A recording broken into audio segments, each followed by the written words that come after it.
श्रीमती राधा रानी का नाम राधिका, किशोरी, माधवी, है ना, केशवी, श्री जी, राधा रानी, है ना।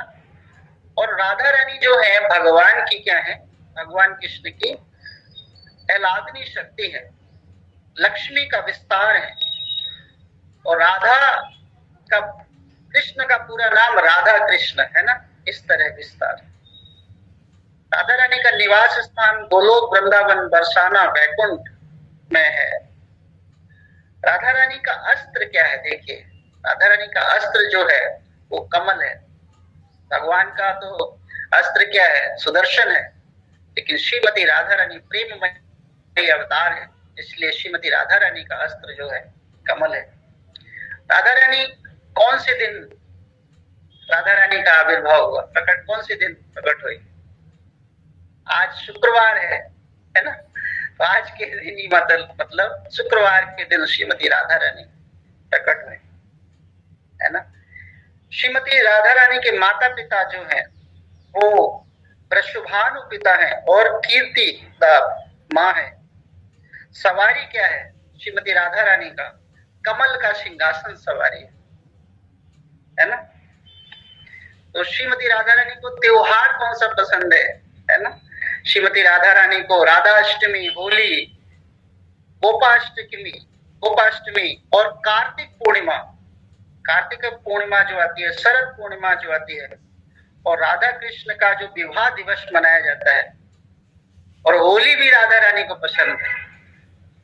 तो श्रीमती राधा रानी का इस प्रकार थोड़ा जीवन परिचय। अब इनके जो पिता है वृषभानु, देखिए वो क्या है, देवी राधा के पिता हैं और पद्म पुराण के अनुसार वह बरसाना के गोपों के राजा, जिनके पास 10 लाख गायों के मालिक थे, जो पिछले जन्म में क्या थे, सुचंद्र थे, और उन्हें द्वापर युग में ब्रह्मा से लक्ष्मी के अवतार में पिता होने का वरदान मिला। तो जो वृषभानु जो थे वो राजा सुचंद्र थे। अब यहाँ पर कुछ पिछले जन्म की थोड़ी कथा भी आती है कि पिछले जन्म में वृषभानु का नाम सुचंद्र रखा गया था, जिनका विवाह दक्ष प्रजापति की पोती कलावती से हुआ था। लंबे समय तक विवाहित संबंध का आनंद लेने के बाद सुचंद्र पारिवारिक जीवन से तंग आकर ऋषि अगस्त के आश्रम में चले गए। जब कलावती अपने पति द्वारा त्याग दिया गया जाने के कारण रोने लगे, तब ब्रह्मा अवतरित हुए और उन्होंने वरदान दिया कि आप अगले जन्म में अपने पति के साथ पुनर्जन्म लेंगे, और उन दोनों को यह आशीर्वाद दिया कि आपकी बेटी के रूप में श्री लक्ष्मी जी, श्री राधिका जी जन्म लेगी। तो देखिए कितना सुंदर भाव है कि वृषभानु और कीर्तिदा का किस प्रकार जो है, जो भगवान श्रीमती राधा रानी जो है, इस प्रकार वृषभानु और कीर्तिदा के परिवार में उनका प्रकट हुआ। भगवान साक्षात्कार कृपा करते हैं। बहुत सारी लीलाएं आती हैं जो राधा रानी के प्रेम को दर्शाते हैं। तो किस प्रकार राधा रानी इस धराधाम पर, इस पृथ्वी पर प्रकट हुई, तो हम उसको एक लीला के माध्यम से समझते हैं। ठीक है, आप सभी भक्त बड़ा ध्यान पूर्वक सुनिए।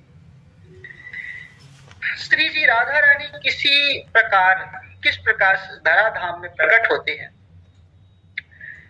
देखो, इसके लिए ये कहा जाता है कि धराधाम पे प्रकट होने के लिए भागवत कहती है कि क्षीर सागर में जाकर ना जाने कितने देवी देवताओं ने, है ना, कितने देवी देवताओं ने क्या किया, तपस्या की, साधना करी, तब श्री राधा रानी जो है ना, कृष्ण जो है वो इस धराधाम में प्रकट हुए। लेकिन ब्रज उपासक जो होते हैं ना, निकुंज उपासक जो होते हैं, वो क्या कहते हैं। देखिए उसमें बहुत, ब्रज के उपासक में भाव बहुत ज्यादा है। तो ब्रज उपासक क्या कहते हैं, देखिए, आज नित्य धाम में क्या है, निकुंज धाम में क्या है कि ललिता, विशाखा और इंदुलेखा विराजमान है ना। भगवान श्रीमती राधा रानी की सखियां विराजमान है निकुंज में। निकुंज में है ना कृष्ण और राधा और उनकी सखियां, राधा रानी की सखियां निवास करती हैं। तो निकुंज में विराजमान है, लेकिन आज निकुंज में ना थोड़ा वियोग है ना। वियोग कैसे है? तभी क्या हुआ, जब निकुंज में वियोग चल रहा था उसी समय निकुंज के दरवाजे पर आवाज आती है, श्री राधे श्री राधे श्री राधे, है ना। आप सभी भी मन मन में बोल सकते हैं, श्री राधे श्री राधे श्री राधे। निकुंज के दरवाजे पर आवाज आती है। तो जब निकुंज के दरवाजे पर आवाज आती है तो ललिता कहती है, पता नहीं आज तो निकुंज में क्या है ना, वियोग है, और दरवाजे पर पता नहीं कौन खड़ा है। तो आज निकुंज के दरवाजे पर वियोग क्यों है? देखिए, क्योंकि ठाकुर जी जो हैं वो श्री जी के साथ हैं, और वहां पर क्या है कि ठाकुर जी ने क्या किया, श्री जी की तुलना, उसके मुख की तुलना जो है किससे की? चंद्रमा से की। कि श्री जी तुम्हारा जो मुख है वो चंद्रमा के समान है। तो श्री जी बोली, तो चंद्रमा में तो दाग है, आप मेरे मुख की तुलना चंद्रमा से करते हैं, है ना। तो श्री जी को मान हो गया। तो वहां पे मान जो होने के कारण है ना, श्री जी ना रूठी हुई है कृष्ण से। तो जब रूठी हुई है उसी समय दरवाजे पर फिर वही आवाज आती है, श्री राधे श्री राधे श्री राधे। तो ललिता जो है वो क्या करती हैं, दरवाजा खोलते हैं। तो जब दरवाजा खोलती हैं तो वहां पर तीनों देव, ब्रह्मा विष्णु महेश, वो तीनों दरवाजे पर खड़े होते हैं। और दरवाजे पर खड़े होकर वो कहते हैं कि हम प्रभु से प्रार्थना करने आए हैं कि पृथ्वी पर ना बहुत अपराध हो रहे हैं, है ना। दुष्टों का हनन करने के लिए भगवान अवतार लें। और इस प्रकार तीनों देव प्रार्थना करते हैं। तो ललिता कहती है कि आपके भगवान जो है, हमारे जो भगवान जो है वो इन दुष्टों को मारने के लिए नहीं है, वो तो प्रेम के सागर है। ये तो आप भी काम कर सकते हैं, कंस को मारना कौन सी बड़ी बात है ना। विष्णु जी आप मार दीजिए कंस को, हमारे भगवान से ऐसा काम क्यों करवाते हैं। तभी शंकर जी बोलते हैं कि नहीं, ये जो प्रेम लीला, जो निकुंज में लीलाएं चलती हैं, प्रेम का आस्वादन चलता है, उसका आस्वादन आप निकुंज तक सीमित है। अगर ये प्रेम लीला जो है, राधा कृष्ण की जो प्रेम लीला है, वो अगर पृथ्वी पर प्रकट होगी तो जीव के हृदय में प्रेम का सागर उत्पन्न होगा। तब शायद जो है वो क्या है, वो जो हत्याएं, जो अत्याचार करते हैं, उनके अंदर भी प्रेम का सागर उबड़ेगा। तो आप क्या करें, श्रीमती राधा रानी और कृष्ण युगल में आकर प्रेम लीला को इस धराधाम पे दिखाएं, है ना। तो ललिता ने कहा, तो ललिता बोलती है, अच्छा ये बात है, तो प्रेम को दिखाने के लिए तो हमारे प्रभु ही बने हैं, इसलिए मैं आपकी आज्ञा को अवश्य प्रभु तक पहुंचाऊंगी। तो इतना कहकर तीनों देवों को विदा किया और तीनों देव अपने स्थान पर चले गए। अब ललिता जो है ना, क्या हुई, वो प्रवेश किया। ललिता ने प्रवेश किया भगवान के पास, राधा रानी के पास, ठाकुर जी के पास। तो ललिता कहती है कि प्रभु तीन देव आए थे और वो उनका कहना है कि प्रभु आप अवतार लें। तो जब ललिता ने की बात को सुना तो ठाकुर जी ने कहा तो ठीक है, मैं अवतार लूंगा। तो श्री जी जो राधिका रानी किशोरी जी वो कहने लगी, अच्छा आप अवतार लेंगे, बिना बताए आप अवतार लेंगे, मुझसे पूछा तक नहीं आप अवतार लेंगे। तो यहाँ पर ठाकुर जी को लगा, श्याम सुंदर को लगा कि अब श्रीमती राधा रानी का जो मूड है ना वो चेंज हो गया है, उनका जो मान जो था वो अब कम हो गया है। बोले हाँ। तो ठाकुर जी कहने लगे कि आप भी क्या करेंगे, आप भी अवतार लेंगे? बोले हाँ, मैं भी आपके साथ चलूंगी।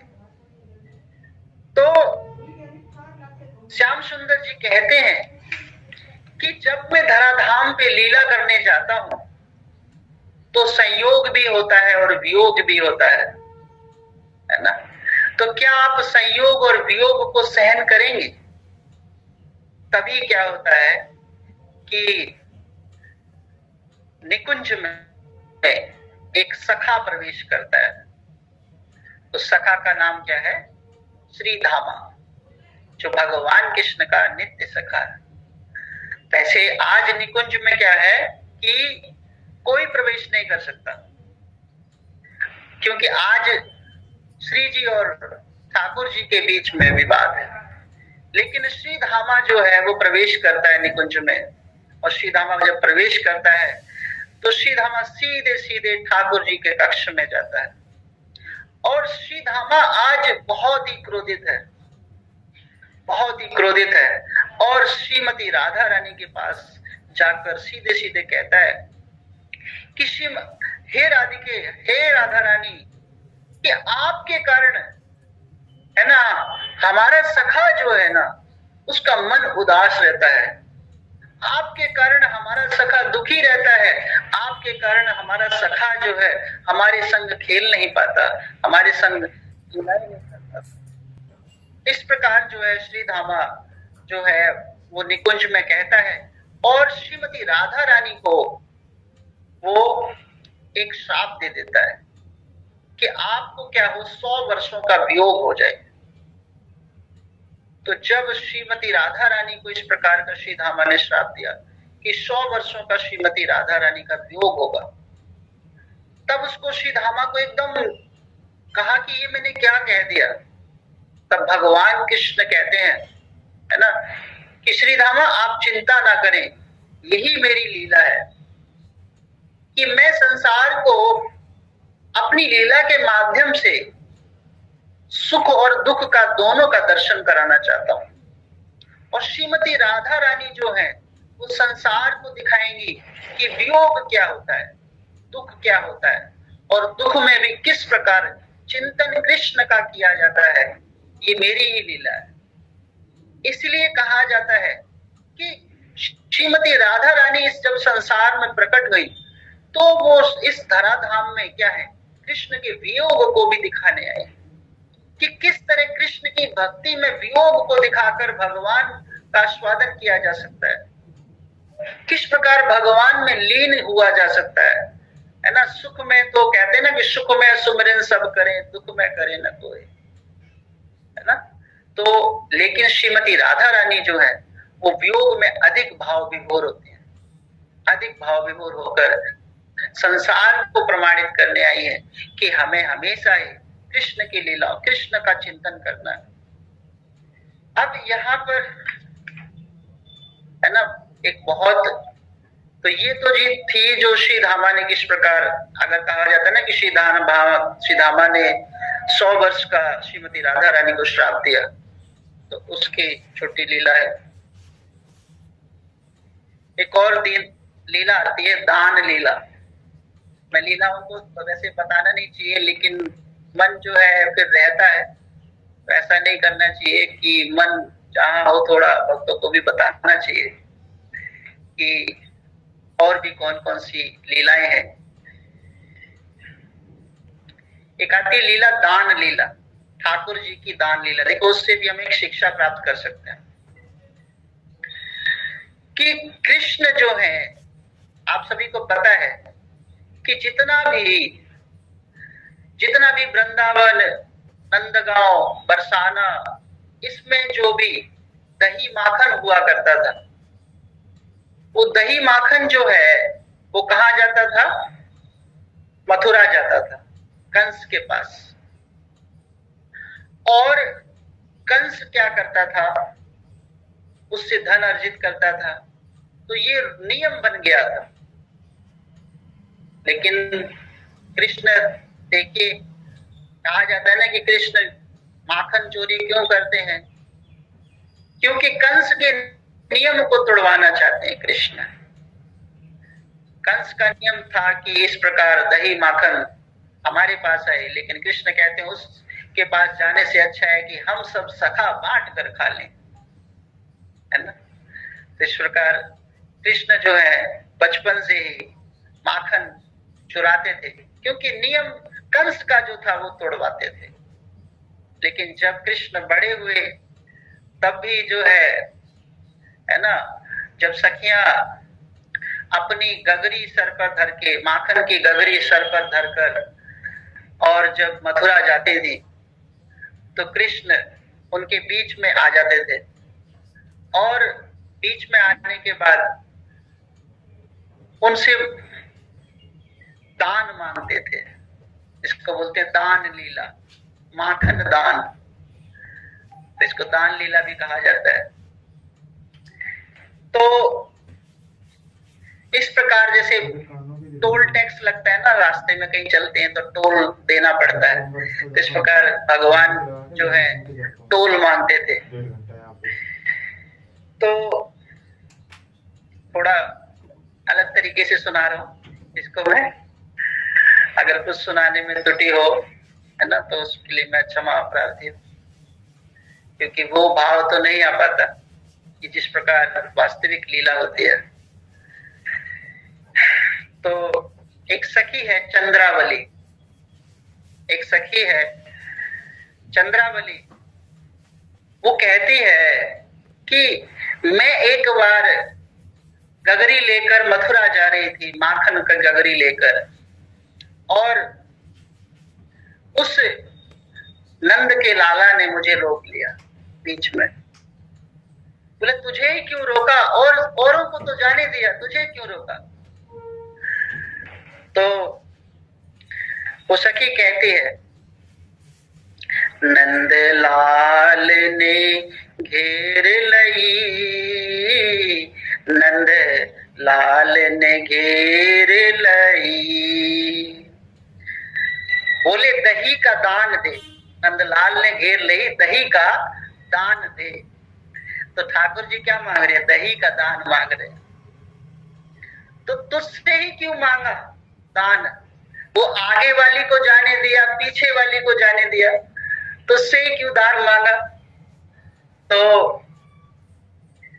चंद्रावली कहती है, तो ठाकुर जी क्या कहते हैं? अगली को पतरो, पिछली को है बासो, अगली को है पतरो, पिछली को है बासो। तो कहते हैं कि अगली का तो ना पतरो है, जो माखन है ना वो पतरो है। पतरो समझते हो? उनका माखन में उतना मलाई नहीं है। और जो पिछली वाली जो गई है वो क्या है? बासो है। उसका माखन क्या है? बासो है। इसलिए क्या है कि उसमें स्वाद नहीं है। तो नंदलाल ने फिर घेर ली। फिर बोलते कि ये कृष्ण को ये पता कैसे चल जाता है कि किसका अच्छा है माखन, किसका मतलब प्योर है, किसका शुद्ध है, किसका, कृष्ण को पता कैसे चल जाता है? तो श्याम सुंदर कहते हैं कि हीरे की परख जो है ना केवल जौहरी को होती है। हीरे की परख क्या होती है? जौहरी को होती है। इसलिए कृष्ण को ही माखन की परख है। सुगंध से पहचान लेते हैं किसका कैसा है ना। तो कृष्ण भक्ति जो करता है भगवान दूर से पहचान लेते हैं। ऐसा नहीं है कि कृष्ण का रसास्वादन कर रहे हैं और भगवान नहीं जानते। तो भगवान जो है माखन को पहचान जाते थे। एक सखी की विरह लीला सुबह सुबह जागृत हो गई। एक सखी थी, उसकी सुबह सुबह क्या होगी, कृष्ण से मिलने की विरह लीला जागृत हो गई। तो विरह में तुरंत क्या हुई, यशोदा मैया के घर गई और कहने लगी, यशोदा मैया आज ना मुझे ना तुम्हारी गैया का ना गोबर चाहिए, मुझे गोबर चाहिए। तो यशोदा मैया कहती है कि गोबर चाहिए तो जा, कितना भी जाके गोबर भर ले, इसमें मांगने की कौन सी बात है, अपना ही गोबर है। तो वहीं पर कृष्ण बोले, वो तो कहकर चली गई गोबर के, लेकिन कृष्ण बोले कि अरे मैया तू गोबर को कितनों दान दे रही है, ये गोबर को दान देने से हमारे नंद बाबा का खजाना कम हो जाएगा। तो गोबर जो होता है वो है ना दान लक्ष्मी का होता है, तो इतना दान मत दे दे कि हमारे नंद बाबा का खजाना जो है वो ही खत्म हो जाए। तो इतना कहकर बोला, मैं उस सखी को मैं रोकन जा रही हूँ, इस प्रकार ब्रज की भाषा में बोलते हैं, मैं उस सखी को रोकन जा रहा हूँ मैया। तो बोले तू कोई बात नहीं, तू मत जा, लेकिन फिर भी कृष्ण बोलते हैं कि मैं जा रहा हूं मैया। तो कृष्ण जो है ना भाग कर है ना अपनी गौशाला में जाते हैं। वह सखी जो है क्या कर रही है कि एक बर्तन में पूरा गोबर भर ली और फिर क्या हुई कि उठावन की प्रतीक्षा करने लगी कि कोई उठा के मेरे सिर पर रख दे। तो वहीं पर नंद को लाला कृष्ण पहुंच गए। वो सखी तो चाहती थी ना कि नंद को लाला आ जाए एक बार। तो कहती है कि सखी कि ये गोबर को जो पलरा है ना वो उठा के मेरे सिर पर रख दे। तो नंद को लाला बोले अच्छा हम गोबर भी दें और तेरा पलरा भी उठाएं, इसके लिए भी तो हमें कुछ देना पड़ेगा। बोले इसमें कौन सी वो है कि एक तो हम गोबर दें, गोबर ले जावे तुम्हारो और फिर तुम उठावे को कर्ज मांगो, थोड़ी ब्रज भाषा है। तो उसमें कृष्ण कहते हैं कि अगर तुम्हें चाहिए तो क्या करना पड़ेगा, हमें कुछ देना पड़ेगा। तो सखी कहती है कि जितना मैं पलरा ले जाऊंगी ना उतना माखन दूंगी तुझको। तो बोले ठीक है। सखी जो है फिर क्या करती है कि ठीक है मैं उठा दे, लेकिन मुझे गिनती ना नहीं आती है ना, अभी कृष्ण थोड़ा बाल रूप में है। तो क्या कर, जितना तू गोबर ले जाएगी तो मेरे गालों पे क्या कर दे, एक टिप्पी लगा दे, गोबर की टिप्पी लगा दे, तो मैं गिन लूंगी कि कितना गोबर ले जा रही है। तो इस प्रकार जो है वो सखी जो है ना गोबर ले जाती है और नंद गोपाल के एक गाल पे गोबर की टिक्की लगा देती है। नंद गोपाल भी बहुत सियाणे हैं, 2-4 टिक्की जो अपने हाथों से लगा लेते हैं, बोले ज्यादा माखन मिलेगा। इस प्रकार जो फिर वो सखी आती कि फिर गोबर भरने, तो नंद गोपाल कहते हैं, सखी कहती कि इतने गोबर के टिप्पे तो मैंने नहीं लगाए। बोले तूने लगाए, ले जाने तो ले जा। और फिर इस प्रकार वो सखी है ना कान्हा जी पे, कृष्ण पे ही पूरा गोबर लपेट के चली जाती है।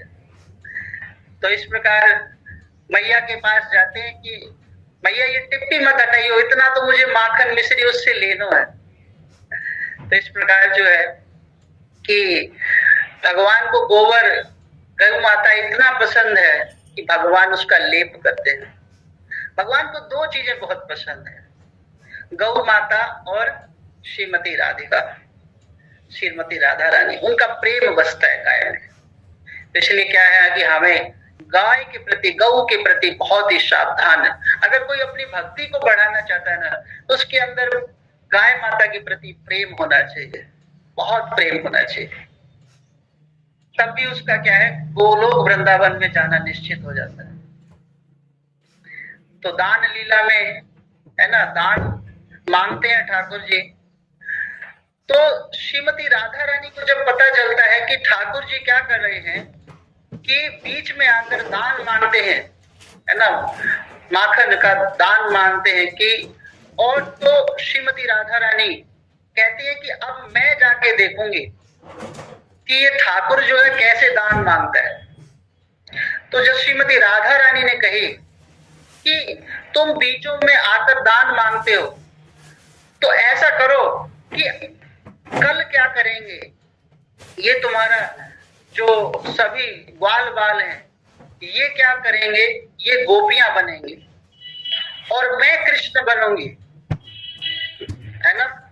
तो श्रीमती श्री जी की जो संगी होते हैं ललिता विशाखा, वो सखा बनती हैं, और जो राधिका जी होती हैं वो कृष्ण बनते हैं, है ना, और जो कृष्ण है वो राधिका बनते हैं, श्री जी बनते हैं। अब कृष्ण जी माखन, श्रीमती राधा रानी का रूप लेकर माखन जो है वो ले जाते हैं। देखिए इसमें भी एक बहुत सुंदर भाव है, इसका लास्ट में हम भाव को समझेंगे कि किस प्रकार आज कृष्ण जो है श्रीमती राधा रानी बनी हुई है, और कृष्ण जो श्रीमती राधा रानी है किस प्रकार जो है वो, है ना, बीच में आकर कर मांगते हैं, दान मांगते हैं। तो थोड़ा गा के बताते हैं, थोड़ा भाव अच्छा रहेगा। तो ठाकुर जी जो है आज उन्होंने श्रृंगार किया है श्रीमती राधा रानी का। देखो कितना सुंदर भाव होता है कि ठाकुर राधा रानी बनने के लिए तैयार है। श्रीमती राधा रानी जो है वो, है ना, कृष्ण बनी है, तो कहती है कि हमारा दान दे जा रे दही बेचने वाले, हमारी दान दे जा री दही बेचने वाली, चले तू चाल मत वाली, दही बेचने वाली, हमारा दान दे जा री दही बेचने वाली। अब श्रीमती जो कृष्ण है वो क्या है, श्रीमती यशोदा जी के ना साड़ी को चुरा कर लाए हैं, सारे वस्त्रों को चुरा कर लाए हैं, तब जो है कृष्ण ने उन वस्त्रों को पहना है। आज आज हर घर साड़ी चुरा कर लायो मंद मंगल ने, और भगवान जो है मंद मंद मुस्कुरा रहे हैं उसमें। तो ठाकुर जी का इस प्रकार का स्वभाव है कि भगवान जो है वो आज रसिक रसीले श्रीमती राधा रानी बने। रसीले बेन मुख बोले, झुमक झुक झूमती डोले, ये घूंघट क्यों नहीं खोले, मरी जाए लाज की मारी, हमारो दान दे जारी दही बेचने वाली। तो इस प्रकार किशोरी जी जो है ना, कृष्ण जो बनी है, वो दान मांगते हैं। तो भगवान जब अपने भाव में जब दान लेते थे तो भगवान किस प्रकार दान लेते थे, देखिए। तो ठाकुर जी क्या कहते हैं, अब वहां पर ठाकुर जी बोले हैं, इतनो विनती मानिय हे नवराज कुमार, हम जीन खाए लागे, हम कुलवंती नारी। जब ठाकुर मतलब जब क्या है कि भगवान जो है दान मांगते हैं, तो क्या करते हैं, गोपिकाओं को अगर नहीं दान देते हैं तो क्या करते हैं, उनकी मटकी वगैरह फोड़ देते हैं। तो यहाँ पर भी श्रीमती जो है ना, ठाकुर जी कह रहे हैं कि हम कुलवंती नारी हैं, तो हमको भी इस प्रकार परेशान मत करिए, क्योंकि भाव में जब आते हैं तब उस समस्या को समझ में आता है। हम कुलवंती नारी, हम छल अंग मत हाथ लगाओ जी, कैसे तुम्हारे मात पिता हैं, जीना ऐसी सीख सिखायो। थोड़ी ब्रज भाषा है, कैसे तुम्हारे माता पिता जिसने ऐसी सीख सिखायो। तो किशोरी जी फिर बोलती हैं, हम राजा या भूमि के यही हमारो राज मन भावे, सो ही करे भली मिले हो आज। वो कहते हैं कि हम राजा इस भूमि के हैं, है ना, हमारा जो मन में जो भाएगा ना वो हम करेंगे। तो ठाकुर जी जो है फिर वो कहते हैं, राजा हो तो कीजिए राज के काम, अकली नारी घेर के कहा कौन सो दान, कहा कौन सो दान धर्म धरणो वन में सारी, पाई कैसे तुम्हारे मात पिता जिन्हें ऐसी सीख सिखाई। तो अब ठाकुर जी अपना भाव जो बता रहे हैं कि राजा जो है वो क्या है, राजा का काम करेगा, है ना, और धर्म की रक्षा करेगा। और किस प्रकार माता पिता ने तुम्हारी ये सीख सिखाई है कि इस प्रकार दान मांगना। तब किशोरी जी कुछ बोल नहीं पाई है। तब ठाकुर जी जो है ना फिर किशोरी जी को बैठाते हैं और फिर अपने हाथों से दही को खिलाते हैं। तो इस भाव को हम क्या समझते हैं, जब तक श्रीमती राधा रानी जो है वो भक्तों पर रक्षा नहीं करते, जब तक कृष्ण की लीलाएं तो अद्भुत है, कृष्ण तो लीला करते रहेंगे, है ना, लेकिन जब श्रीमती राधा रानी जो है जब भक्त के भाव को समझती हैं और फिर उन भक्तों के लिए अपना कुछ कर्म करते हैं, जैसे श्रीमती राधा रानी ने उन गोपिकाओं के भाव को समझा कि किस प्रकार हम मेहनत करके दही माखन ले जाते हैं और फिर किस प्रकार हमारा जो कर जो है बीच में ले लिया जाता है और किस प्रकार कंस जो है फिर, है ना, उसका कर लेता है। तो तब श्री कृष्ण समझ पाए कि किस प्रकार दुख का अभाव होता है, जब ठाकुर जी स्वयं राधा रानी के भाव में आए। इसी प्रकार जब ठाकुर जी को ये जब एहसास हुआ कि वास्तव में जो राधिका का जो भाव है ना, जब मैं वो धारण करता हूं तो मेरे अंदर ना प्रेम का सागर दौड़ता है और संसार का उद्धार होता है। तो श्रीमती राधिका रानी का भाव लेकर इस कलयुग का उद्धार करने के लिए चैतन्य महाप्रभु प्रकट हुए। तो चैतन्य महाप्रभु साक्षात श्रीमती राधा रानी के अवतार हैं और भक्तों का उद्धार करने के लिए भगवान साक्षात श्रीमती राधा रानी, इट मीन्स हम अंदर से जो हम कृष्ण को जप रहे हैं, लेकिन अंदर जो हम जप रहे हैं वो श्रीमती राधा रानी को जप रहे हैं। एक बार कोई चैतन्य महाप्रभु श्री कृष्ण गौरांग महाप्रभु की कृपा को पाता है, समझो साक्षात वो राधा रानी की कृपा को पा रहा है, राधा रानी की वो कृपा पाने जा रहा है। तो कृष्ण कृपा करे इस पर कोई विश्वास नहीं है, लेकिन गौरांग महाप्रभु और चैतन्य महाप्रभु श्रीमती राधा रानी तो कृपा के लिए बने। तो हम सभी जो आज जो कृष्ण भावना में है ना, जो श्रीमती राधा रानी के भाव को अंदर से समझ रहे हैं, गौरांग महाप्रभु की कृपा का, लीलाओं का आस्वादन लेते हैं, वो किसी और का नहीं है, श्रीमती राधा रानी का। तो आज हम बहुत ही भाग्यशाली हैं कि हम वास्तव में छुपे हुए श्रीमती राधा रानी के भक्त हैं, क्योंकि हम गौरांग लीला में शामिल हैं। तो हम इस्कॉन के बहुत ही आभारी हैं कि इस प्रकार अंदर से हम छुप छुप के तो हैं तो राधा रानी के, कृष्ण का तो ऊपर से दिखावा है, लेकिन वास्तव में हम राधा रानी की भक्ति कर रहे हैं।